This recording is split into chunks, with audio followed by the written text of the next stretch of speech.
Hello, friends. Greetings of the day. I welcome you all to another episode of Convo with Apricus. Today, we will talk about wetlands in India. And to throw light on the topic, we have a very special guest before us, a young and dynamic personality who is working hard to carve a niche in her field. Let's welcome Elizabeth Eapen.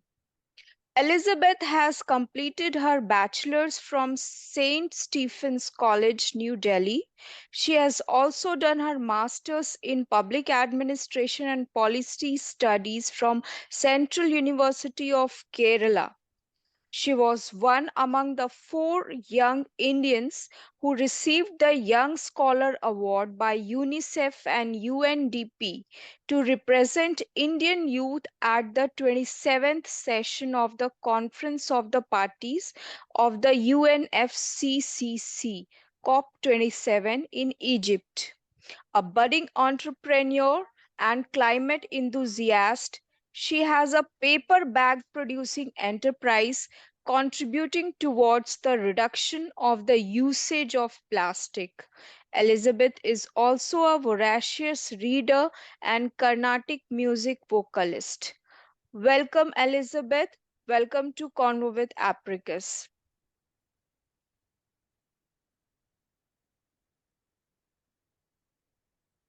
Now we will start the session. Uh, Elizabeth, could you please throw light on what are wetlands and their importance? Thank you, Reshu. Thank you, Apricus, for allowing me or giving me this amazing opportunity to throw light on wetlands and its importance. And this is a very special day for us because this year, World Wetlands Day is celebrated in India when the World Wetlands International South Asia is coming to Delhi at the UN Habitat Center. So it becomes an even more special day. So I believe to understand more about the general features of wetland, as for a common person, we may not be very much aware about the nuances and intricacies, but I believe a certain sense of fundamental understanding will help us understand this basic natural resource on which most of our sustenance and livelihood is dependent upon. So let me just share my screen and show you a small PPT. Mhm. Thank you. I hope you can see my screen. Yes, yes. So wetlands are basically extraordinary biodiverse and essential ecosystems for that matter. Uh, to be very specific, one can say that these are ecosystems where water is the most important primary factor controlling the environment and plant life. And currently, it covers more than 6% of Earth's land surface. So we may wonder, what are the types of wetlands? So there are three: freshwater, saltwater, and human-made wetlands. So I believe these images will give you a better idea of wetlands. So any river body for that matter, be it static or flowing, comes under wetlands. So for example, marshes are freshwater wetlands. These are basically static river bodies. Coming to lakes, this is the picture of Vembanad Lake in Kerala, and this is Brahmaputra, the majestic river that flows across Indian subcontinent. It also comprises of floodplains, which are basically regions which are covered by rivers, and peatlands. What about swamps? Swamps are quite not very common in India, but very much common in other parts of the world. They are also coming under the category of static water bodies. Again, this is the picture of the beautiful mangroves in the Sundarbans, which is basically in West Bengal. We have great climate action and stories that surround mangroves and their efforts to tackle climate change. That also comes under wetlands. Coral reefs are again another huge system of natural resources which come under wetlands. Now, we may not be very familiar about the idea of coral reefs because it is not very much part of our common day language. Now, corals are not plants, to be very specific, but they completely depend upon the process of photosynthesis to live. They are basically representing a symbiotic relationship between an algae and coral so as to contribute their life. And we can see that in India, almost 2,379 square kilometers of regions are covered with coral reefs. And this shows the importance of having it and conserving it. Salt pans are again another example of wetlands, which is quite common in arid regions of the country. And I believe these images and this general description will give you an idea about what wetlands and their biodiversity is. But we cannot end our discussion there. I believe it is very important for us to understand the benefits or the importance of wetlands and with respect to human being. And especially when you go back to the discussion of the theme of this year, which is basically wetlands and human well-being. So it is very important for us to know how wetlands really create that well-being in human beings. And for our ease of discussion, I've categorized 6 themes, which is basically water, food, livelihood, climate, culture, and biodiversity. So these 6 factors are one of the most important parameters on which a human being's life depend upon. And you can see that wetlands totally influence all these areas. We know that a human being may be able to live without food for many days, but without water, it is impossible. And out of all the fresh water that is available, we know that even less than 1% of Earth's fresh water is accessible for direct human use. Now, that is where wetlands come into place. Wetlands provide us immense source of all our fresh water, and in turn is known as Earth's kidneys. So I believe that clearly helps us or makes us understand our great dependence on wetlands. What about food security and nutritional security? We know that for thousands of years, most of our agricultural community has depended upon wetlands for accessing not just water, food sources, but also fish. So more than half of the world is completely dependent upon wetlands for their staple diet. And in India, we know that we are a community that is very much dependent upon paddy and wheat. And for that matter, wetlands and their source of fresh water is very, very useful for us and is one of the most fundamental aspects of our living. And one most important facet that you can see here is that areas of extreme poverty throughout the world, they are the ones that rely on wetlands for food. Because 95% of inland fisheries catch occur in developing countries. What about aquaculture? The story is no different. There's also a huge connection between healthy wetlands and advancements in human health because World Health Organization has even stated the fact that health of a human being is not something that remains independent. It is very much dependent upon the health of plants, environment, and especially wetlands for that matter. So when this linkage happens, I believe, so as to address the full spectrum of disease control, it is very important for us to keep our natural resources clean and healthy. Only then can we expect to have a sustainable and balanced human health. Now, by health, we not just mean physical health, but we also clearly point out to the emotional sense of balance that it provides. For my specific experience, we are a community that live in the banks of River Pampa, which is basically the lifeline of this particular region. And this region or this river provides us a lot of mindfulness and emotional balance that you can see that the whole improvement in health that is not just concerned with physical health, but also mental health is given more emphasis these days. So it is very thought-provoking and out-of-the-box context to think about healthy wetlands and healthy human beings, especially with respect to our mind. So to sum up a bit, we can actually understand the importance of wetlands with respect to clean water, food security, clean air, medicines. But that does not end there because we know that our biodiversity thrives on wetlands. And we know that each ecosystem, be it of different regions, for example, Indian region is very much unique with respect to our biodiversity. And almost 40% of world's plant and animal species live or breed in wetlands. Now that gives us an understanding of the different types of biodiverse species and plants that depend on wetlands for their life. So again, so as to conserve biodiversity, it is very, very important for us to start conserving and protecting our wetlands.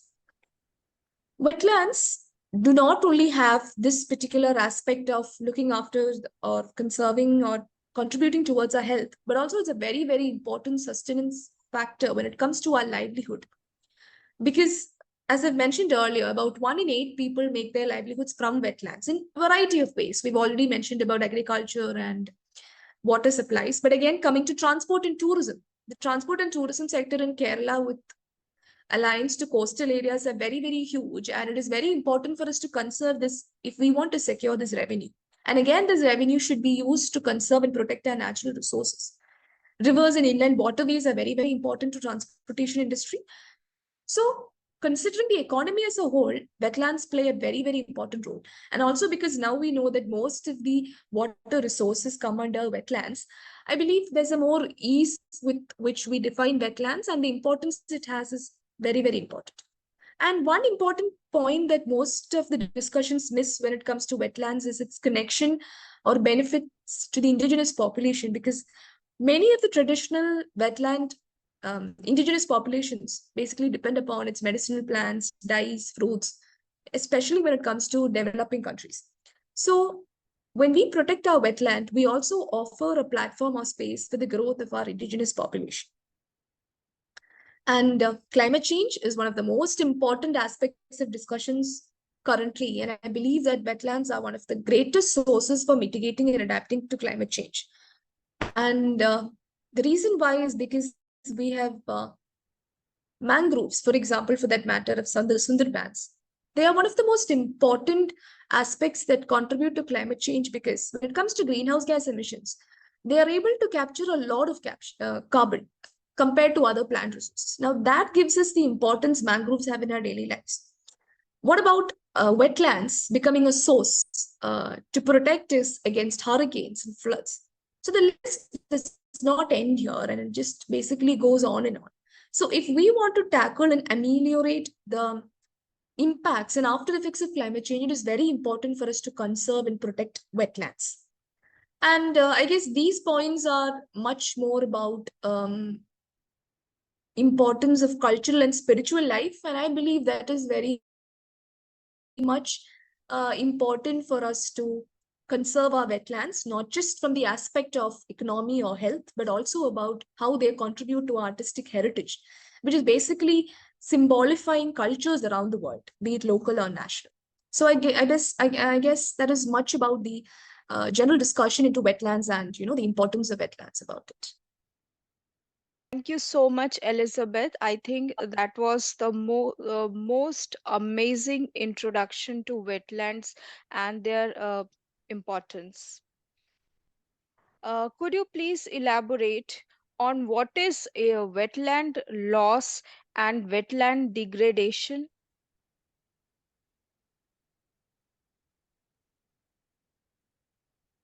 Yes, that is the particular issue that recently our world is facing because our wetlands are in jeopardy. Even today's World Wetland Day celebrations are very much concerned around this particular area, because wetlands are being lost 3 times faster than forest. And that is a very alarming situation when we are supposed to act together, and very much now. We know that the triple planetary crisis is very, very popular because of it's mentioned in UN reports, because it consists of climate change, nature laws, and pollution, how it is contributing as a whole towards damaging human health. So when our wetlands are in jeopardy, you can understand that it's not just affecting our health, but also our economy and our culture. What about the huge biodiversity that depend upon our wetlands? It is very much declining faster than those when you compare to other ecosystems also, because we know that 1 in 3 freshwater species, or even 25% of all wetland species, are facing extinction from all wetland cultures. Now, the reason behind this is very much scary, because again we come back to the basic human actions or human activities in climate change, which is driving this degradation. Agriculture, which is a basic dependence of on wetlands for their sustenance, continue to be a primary driver of wetland loss and degradation. So to explain that in better, I believe this image is more than enough, because this is a UN image that helps us understand the fact that urbanization, which is one of the most rapidly growing situations in the country, where people are very much relocating into urban areas, metropolitan areas, thriving their businesses and industries. And you can find that when these are built, they are built on wetlands, particularly on the coast, which means that that is simply degrading the habitat of diverse plants and organisms that depend upon these wetlands, be it any river or lake. What about diversion of water? So water sometimes is diverted from wetlands to other purposes. Now that basically leads to shortage of water in ecosystem. What about conversion of wetlands? Now we know that agriculture is one of the primary staple forms of food produce in the country, and most of the agricultural lands and fish farms are basically converted from the old wetland resources. Pollution is another major issue that we have to focus upon and that we have been discussing for over a while now. And we know that how hospital waste or maybe industrial oils are without treated dumped into our rivers and lakes, completely ruining the acidic base balance of our rivers, at the same time reducing biological oxygen demand that is available for the organisms. Now, this means that there's a total destruction of ecosystem for our organisms in these wetlands. What about habitat fragmentation? That is another important reasons for wetland loss and degradation, because when habitats are fragmented, you can see that these organisms will not be able to thrive in these regions. Now, that very much affects not just terrestrial organisms, but also birds and other species for that matter. To be very specific with respect to threats to wetland, I believe we can very much focus upon human activities and human actions. For example, development. As we've already mentioned, for urbanization and other needs of construction, there are times when we've had to drain out wetlands, and that is obviously not going to have a positive impact on it, but a grave degradation to the regions. Sometimes to form lakes or human-made ponds, we've had to dam them out, diversion of water flow. All of these reasons in the names of development may not be very positive to these wetlands and cause reduction or degradation of these wetlands. Pollution, we've already discussed. Coming to sand and gravel mining. That is, of course, providing great revenues to the economy, but again, the impact on wetlands is very, very negative. Global warming or rise in temperatures and climate change is very much a threat to wetland because of its impacts with respect to floods and hurricanes, ruining the whole ecosystem. And acid rain, which is not very common in most of the regions, but also contribute or serve as one of the most important threats to wetlands and wetland degradation. Thank you so much for giving a very elaborated view on wetland degradation.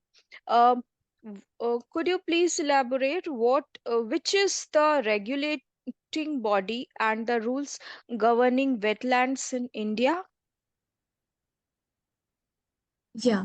So when it comes to regulating body for wetlands in India, I believe we can focus this discussion on two realms, which is international realm and national realm. When it comes to India, for that matter, it is obviously the Ministry of Environment and Forest, which is a nodal agency for all the administrative structure of central government when it comes to planning and implementing programs and ideas with respect to wetlands.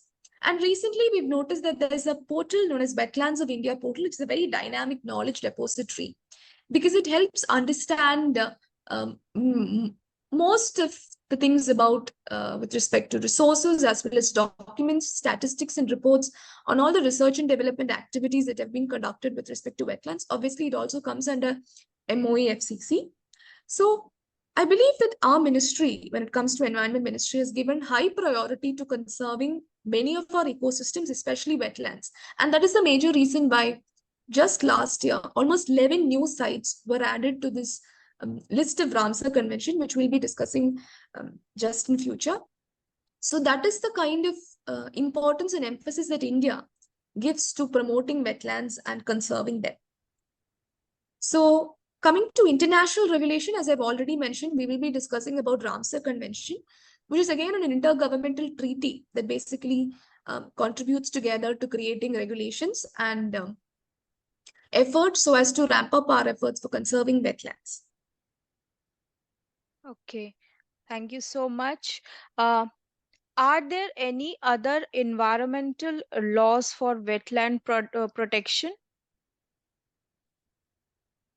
Yeah, that's a very good question. And I believe it is very important for us to look into rules and regulations when it comes to conservation. Wetlands Management Rules of 2017 is one of the most important rules when it comes to this area. It is existing under provisions of EPA, which is Environment Protection Act of 1986.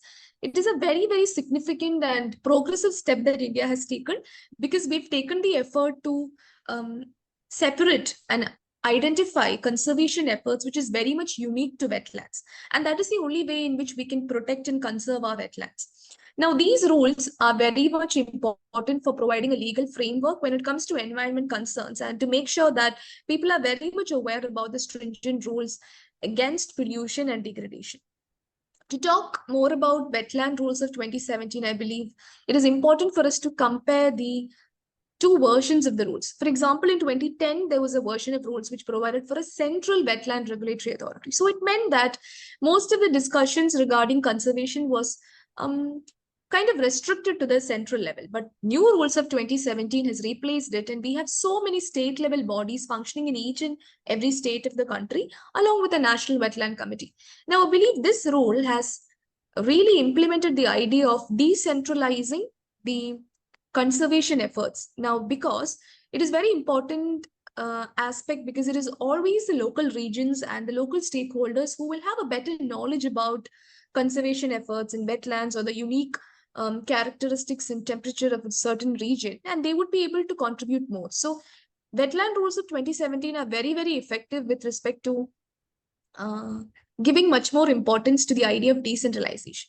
And it is important for us to look into one particular point, that new regulations have removed some items from the definition.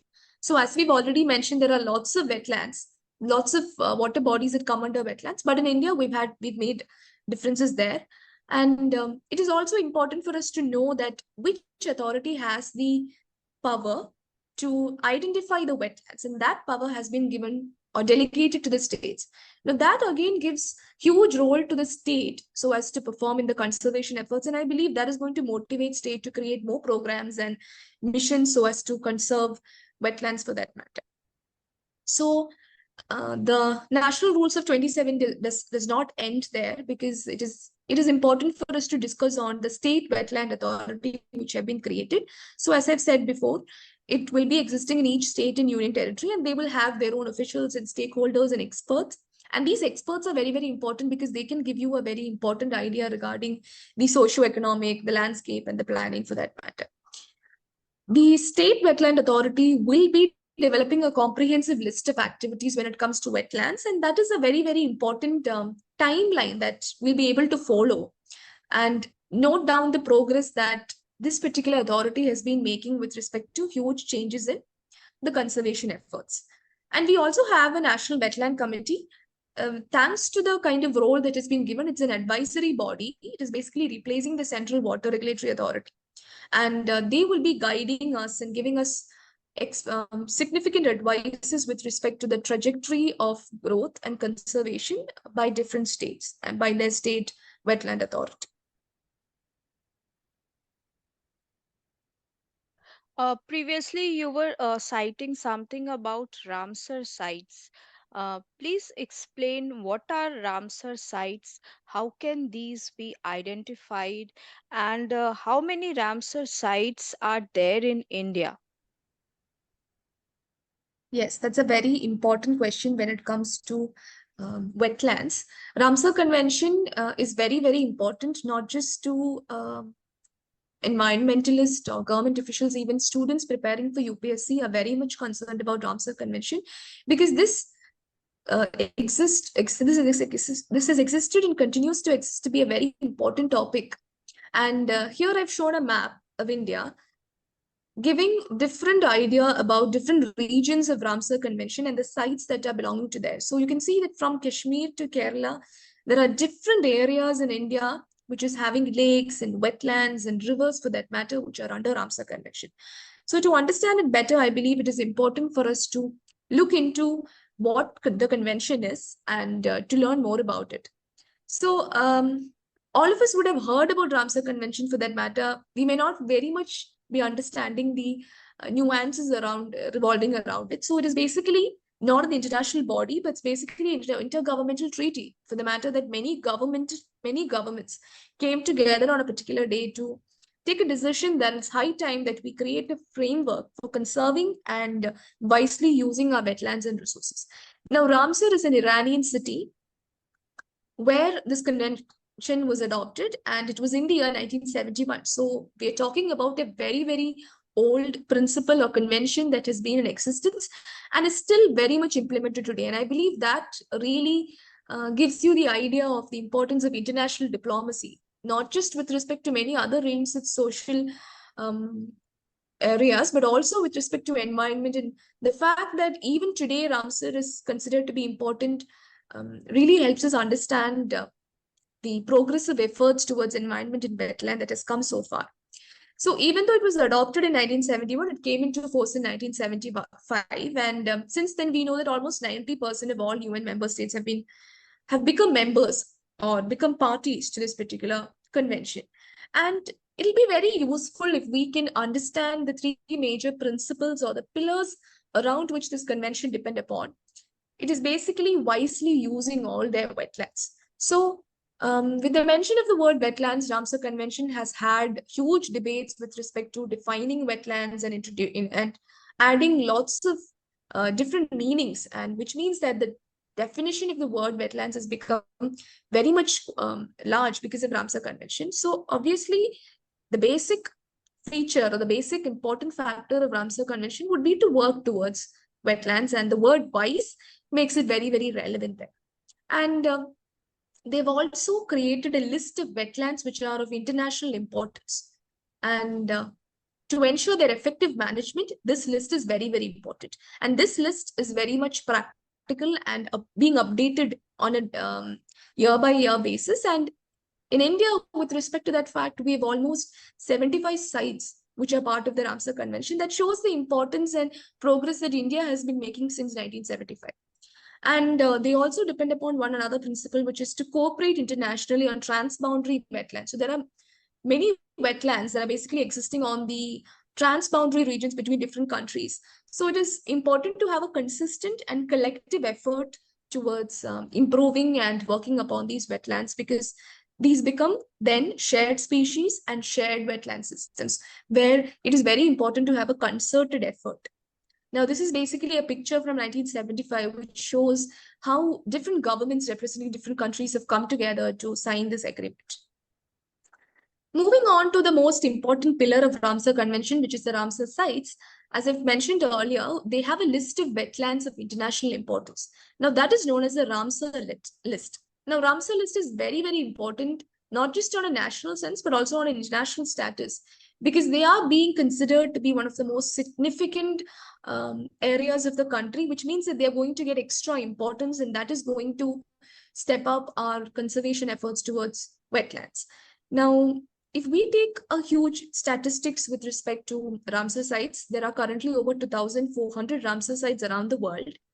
So that actually says that almost 2.5 million square kilometers of area, which is much bigger than Mexico, is under Ramsar sites. And constant updates have been made to the sites, and these sites are going to receive investments, programs, and ideas which are not just nationally funded but also internationally funded. And you might be wondering, what is the criteria or the designated reasons for each of it being in these particular list? So now we'll be moving into understanding the criteria for identifying wetlands, which basically come under these Ramsar sites. So as you can see here, there are Group A, Group B, Group C, and Group D, which is basically the criteria is very, very important for putting these sites into different regions. And criteria 1 would obviously be the international importance, which is given to a wetland because it hosts a very rare and unique example of a natural or near natural wetland type. Now that shows that it is not just unique with respect to the natural resources, but also it should be very rare, which means that its protection has to be very much upped. The criteria 2 is completely based on species and ecological communities. There can be critically endangered species or sometimes ecological communities or indigenous population who are dependent upon the wetland. Such wetlands are added in this list. Criteria 3 belongs to plants and animal species which are important for maintaining the biodiversity of a region. Because if these species are removed from the region, it is totally going to hamper the ecological sustainability or balance. Now, criteria 4 comes out to be a wetland, which is to be considered internationally important because it is currently existing at a very important or critical stage in their life cycle, or is providing a refuge to many resources of plants and animals. Another specific criteria is based on water births. So you can see that these criteria are completely unique to unique organisms for that matter. So we've discussed with respect to rare and unique wetland types, and then it is based on species and ecological communities, and then you base it on water births. So I believe that this Ramsar list is one of the most exhaustive and very wholesome list when it comes to protection of wetlands.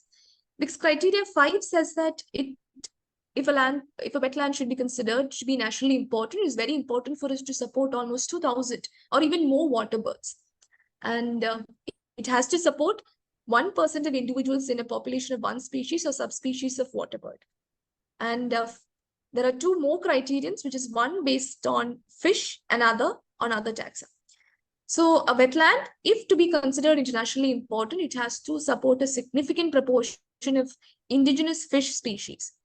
Now, that again represents the wetland benefits and the values, thereby it contributes to global biological diversity.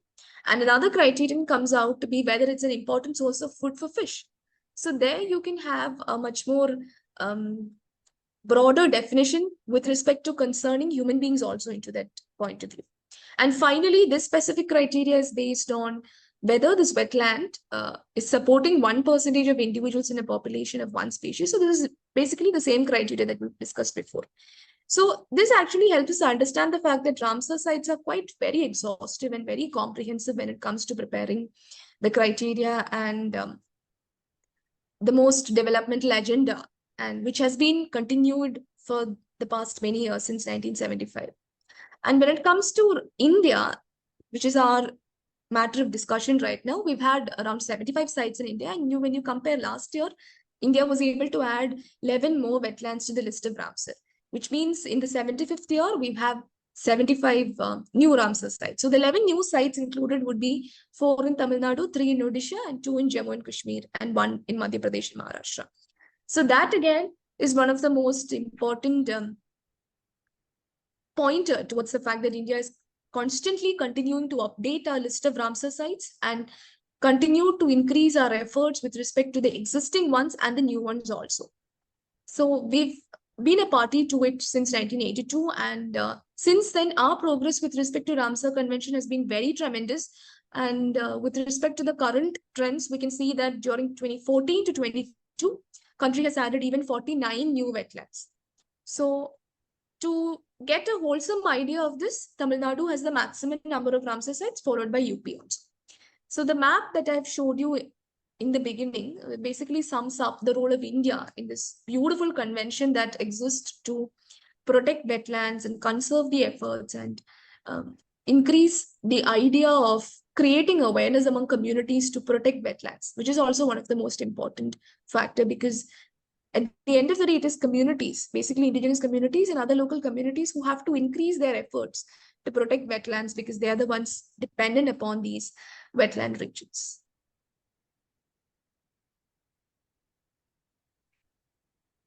Thank you so much, Elizabeth.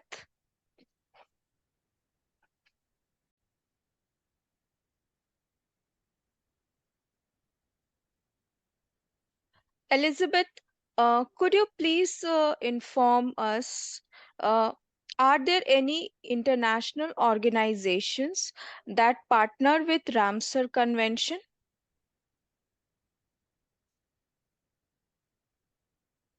That's a very important and pertinent question, I believe, because there are a lot of international organizations, and in fact, organizations that work in the field of environment and wildlife that connect with wetland conventions or Ramsar conventions for that matter, so as to improve the status and importance it's attached to wetlands. For example, the convention closely works with around 6 global NGOs. Now, these NGOs are very, very important. For example, BirdLife International. Now, this might not be an NGO that we are very familiar with, but this is an organization that has dedicated its consistent efforts to protecting the bird life of bird life with respect to migratory birds, their roots, and crafting and creating an ecosystem that is very much sustainable for them. So connecting this organization with the Ramsar Convention makes it very pragmatic, because as we all know, wetlands are great sources of ecosystems for migratory birds for that matter. IUCN, or the International Union for Conservation of Nature, is another major important NGO that closely works with Ramsar Convention. Now, IUCN is very, very important because they are the ones who actually gives us a comprehensive idea with respect to vulnerable species and protected species. And we know that most of the countries focus their statutes and law with respect to IUCN. For example, in India, the Wildlife Protection Act has been consistently following the major guidelines of IUCN when it comes to categorizing our species into vulnerable and extinct and endangered for that matter. Now, Wetlands International, as we've been talking for so long, it is, of course, the international organization, NGO that is associated with respect to protecting the wetlands and creating research and development materials and reports with reference to that. And it has a great connection with Ramsar sites, obviously contributing towards the efforts of Ramsar Convention. And finally, World Wildlife Fund have also been associated with the convention since its beginning. So the presence of these non-governmental organization is really helping Ramsar Conventions to increase its efforts and also widen its efforts with respect to covering most of the developing and developed countries also. These parties have also endorsed the addition of International Water Management Institute. This is the fifth IOP, or the international organization partner of the convention. And again, that is very, very important because, as we all know, wetlands are the greatest sources of fresh water for communities that are dependent upon it, especially the agricultural producing communities. So, these international partners and the collaboration with respect to Ramsar Convention is able to step up its consistent efforts. And we know that this is a consistent or collective effort that is happening with respect to wetlands conservation and helping Ramsar Convention to clearly upgrade their works and efforts. Thank you so much, Elizabeth, for giving a detailed information about the international organizations that partner with the Ramsar Convention. And I want to know, is there any database of wetlands in India?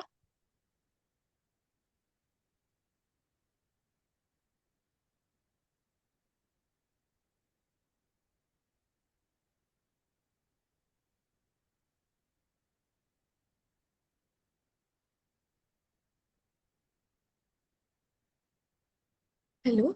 I guess the video was stuck. There was some issue with the network. Could you please repeat your question? Um, I want to know, is there any database for wetlands in India?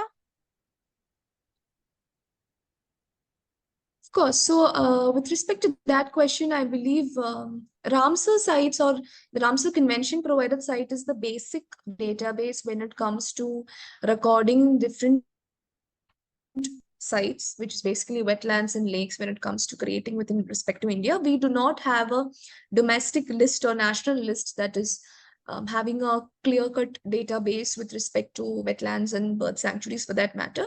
We completely depend upon these Ramsar conventions. Of course, we do have um, our own legislations and programs and ideas for that matter. But with respect to database and upgrading and updating it, it has always been these Ramsar sites that we take into consideration. And most of our efforts with respect to creating new programs, be it bird programs or for that matter, programs with respect to different species, have always been in connection with the Ramsar sites. So we do not have a separate database for that matter, but we are basically upgrading and updating our Ramsar sites, completely dependent upon them.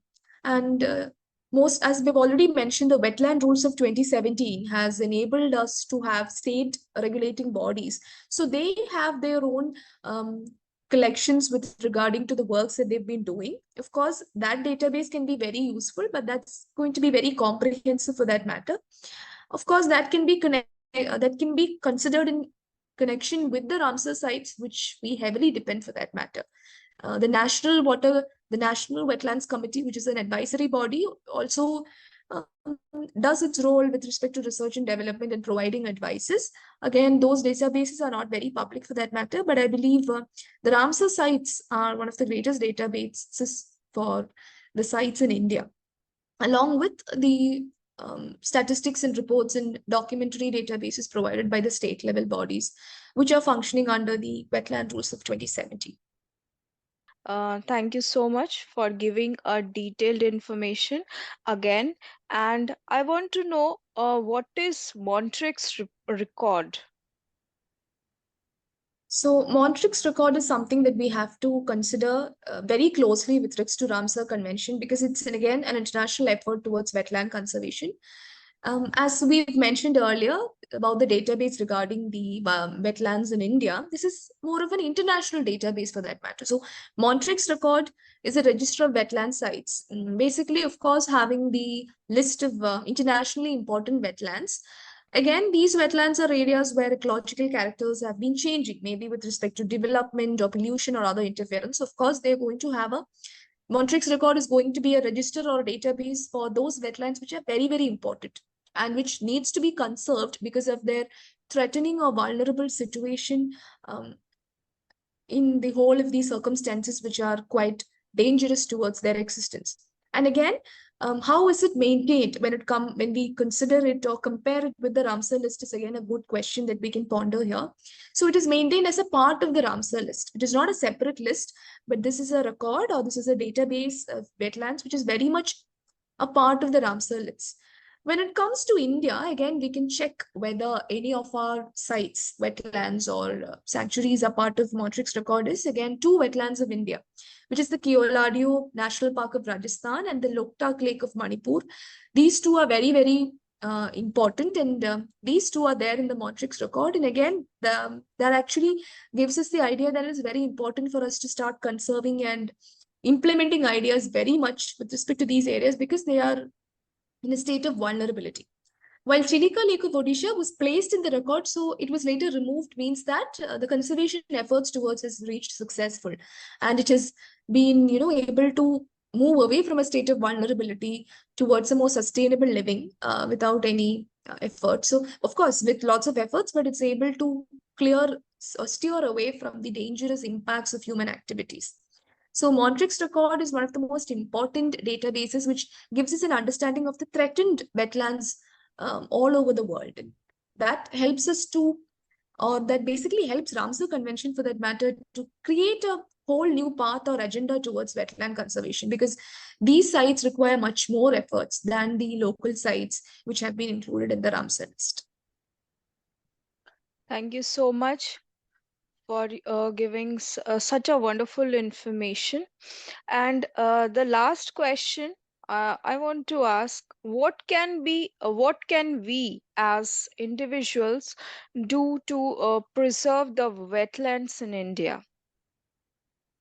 Yes, that's the most important and pertinent question that we need to ask ourselves, especially on the World Wetlands Day.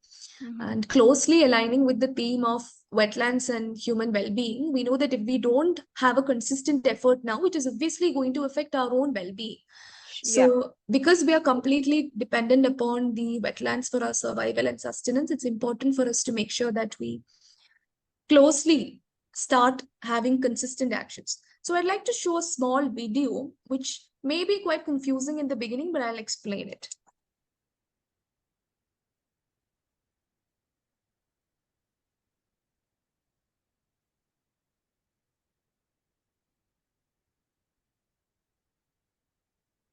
So you might be wondering what these ladies are actually trying to do. So this is a video from the Sundarbans, which is in the eastern part of the country in West Bengal, which always faces disastrous floods and hurricanes and cyclones for that matter. Now, in 2009, when West Bengal was struck with a very deadly storm, they lost around 200 families to it. The whole natural ecosystem was totally thwarted.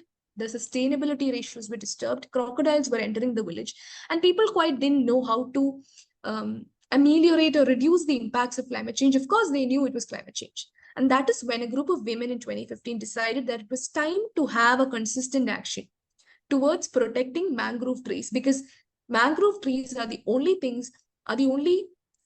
species of wetlands which can provide them a kind of refuge when it comes to climate change impacts. Now, this is an image of two ladies who are very much busy in nurturing the young red mangrove saplings. Now, once these saplings are ready for uprootment, once they are young enough, they'll be taken to different parts of the region and they'll be planted there. And there is also a mobile application that is very much available for them so as to track the development of the plant. Now, you may ask, why protect the mangrove trees? Why protect the species of wetland?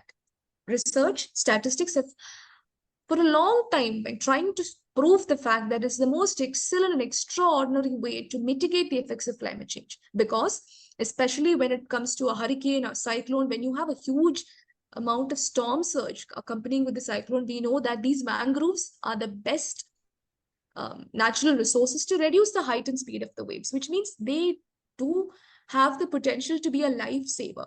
Now, what about the greenhouse gases? They have high rates of carbon capture. So it is not just with respect to protecting or becoming a refuge for them during climate change or induced natural disasters, but also for controlling the effects of global warming and impacts of climate change or for carbon capture or carbon emission. They have a very great role. What about the effects? What about the efforts or the mangrove ecosystem in providing the fish hauls, providing a natural habitat for crabs and other crustaceans? So the list of benefits offered by mangroves to the community do not end here. The list is endless, literally. So this is one particular case study that I wanted to portray because that actually shows that it is the situation with respect to wetlands or any other natural resource for that matter is going to be very unique when it comes to uh, different regions in the country. So it's very important for us to craft our own story so as to create an effort to save them because ultimately their existence is the guarantee for our existence. And I believe it is very, very important for us to act now together because if we want to protect the human well being of not just ours, but also a future, it is important for us to act now. Not only is it very much important for as a natural guardian against pollution, but also for a sustainable urban planning and restoration, it is very important for us to act now. So, and I believe this discussion is a very important one because the very first thing that we can do towards protecting wetland is to understand the importance of wetlands and the contribution of it. So with understanding comes responsibility, and we will be able to have a sustainable use by managing them very wisely. And obviously, because it is a topic of international importance, lots of funds and investments have been coming to it, but we need to make sure that our local efforts are also stepped up so that we get more funds from civil society organizations and other NGOs for that matter. And 2021 to 2030 is being declared as the UN Decade on Ecosystem Restoration. So it is a call. It is a call of 9 years for protecting and reviving ecosystems around the world. So again, during these 9 years, it is very important for us to locate different species of resources which are under threat and are undergoing great endangerment. And it is important that the Convention on Wetlands becomes very much given emphasis. The initiative basically represents a very timely opportunity to make joint efforts. Now, joint efforts become very important because it's these consistent and collective efforts that actually create a difference. Like the story that we've seen before, the organization that started in 2015 has over 65,000 women who are part of it. And they are literally trying to revive the mangrove forest in Sundarbans. So, such motivating and inspiring stories must enable us to create our own story, which is very unique to our regions. So it is high time that we join the global effort to care and nurture and support the world's wetlands because every wetland matters for that matter because we don't know sometimes a wetland may be able to save a person's life. So every effort that we put in saving rivers or lakes or ponds for that matter very much count. And it is very important for us to look into a quote which is given by Henry David Thoreau, which is basically that I enter the swamp as a sacred place, a sanctum sanctorum. There is a strength, the marrow of nature. So often, environment and nature, natural resources are topics which are not given much popularity when it comes to our daily discourse. So it's high time that we start understanding the importance of it and considering wetlands of great emphasis because most of our sustenance, livelihood depend completely upon these wetlands or natural resources. So it is very important for us to start working for them and so that we have a better future tomorrow.